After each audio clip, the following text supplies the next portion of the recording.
moments, but it would have been very proud of how they hung on there in the end. Yeah, exactly right. Some brain snaps and in crucial times, but I thought their attitude and effort was first class. I thought they just tried really hard and under some difficult circumstances. We lost a couple of players, HIA, Amy Stewart, and then we lost Matty Feaguy as well, so losing a winger messes things up as well. So thought they dug deep and defended really well. And they throw a lot at you, Manly. They're not a hit it up footy team. They throw some shape at you all the time and got some class players. Were you starting to feel like this really feeling given the results? Yep.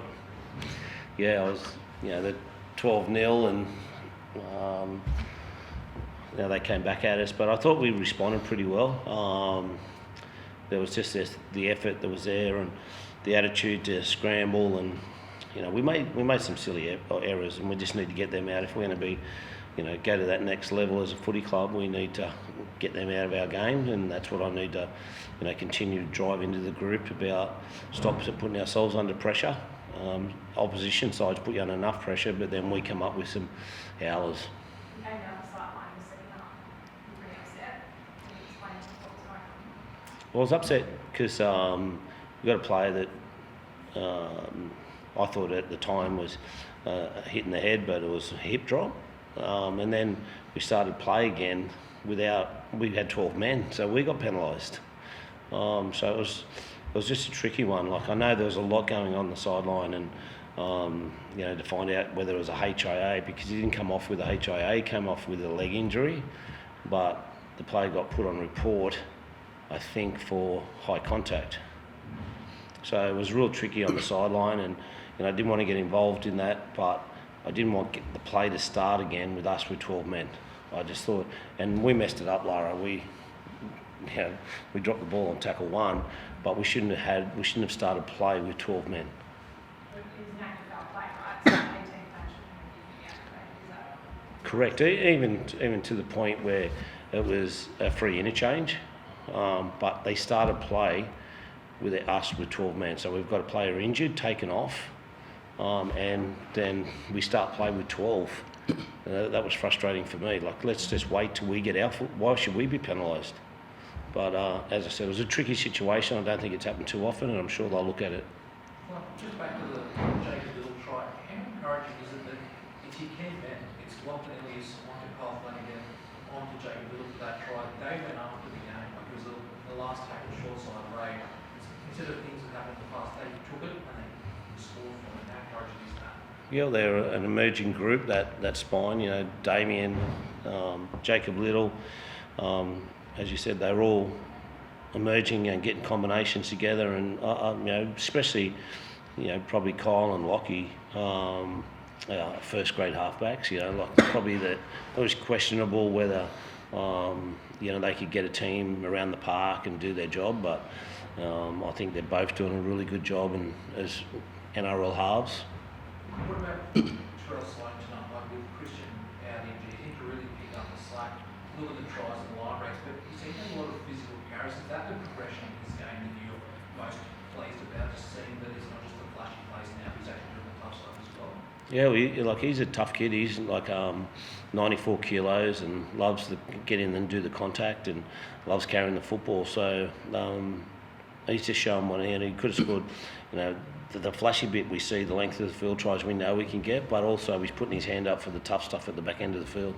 Just one of the forwards, the combination between DeBellin and Couch. I think a few times now we've seen some short tip-ons and offloads between the gaps. Not common to see two middle forwards combined to make one break quite regularly, but what point of difference they provide, because it seems to be a recurring theme, especially early in games.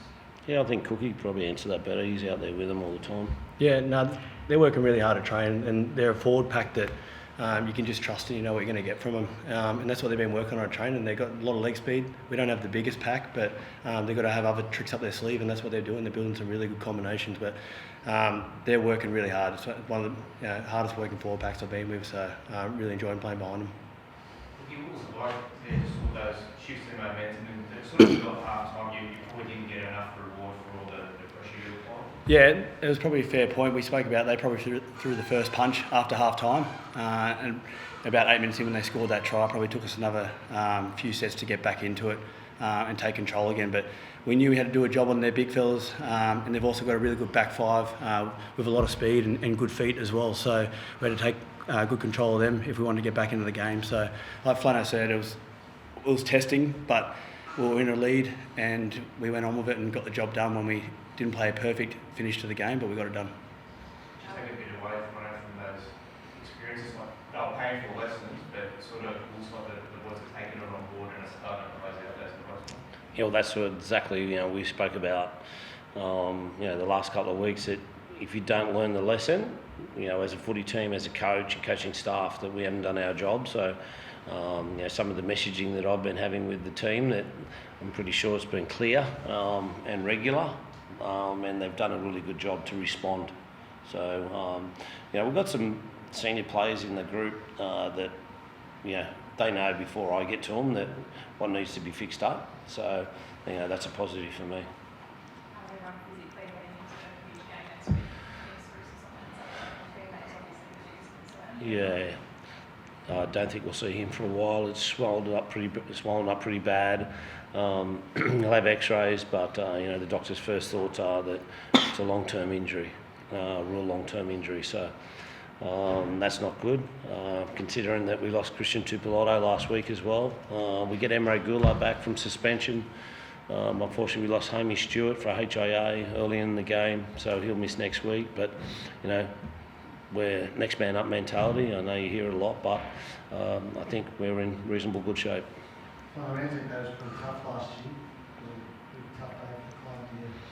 Why do you always have to be the bring up negative? Yeah, you did. Yeah, you're exactly right, mate. It was a bad day. We got off to Moses Surley got knocked out on the kick-off. We scored the first try, in that big day, and then just never stood in our goal line behind the post for a long period of time. So it's a really important game for us as a club. We've taken a lot of steps, big steps with the playing group, our attitude, on and off the field, and we're a better footy club for it. So I expect to respond next week on Anzac Day. Last year's game, is that? Well, we haven't started yet, mate. We just finished today, but you can pretty bet your bottom dollar that I'll bring it up at some point. Thank you.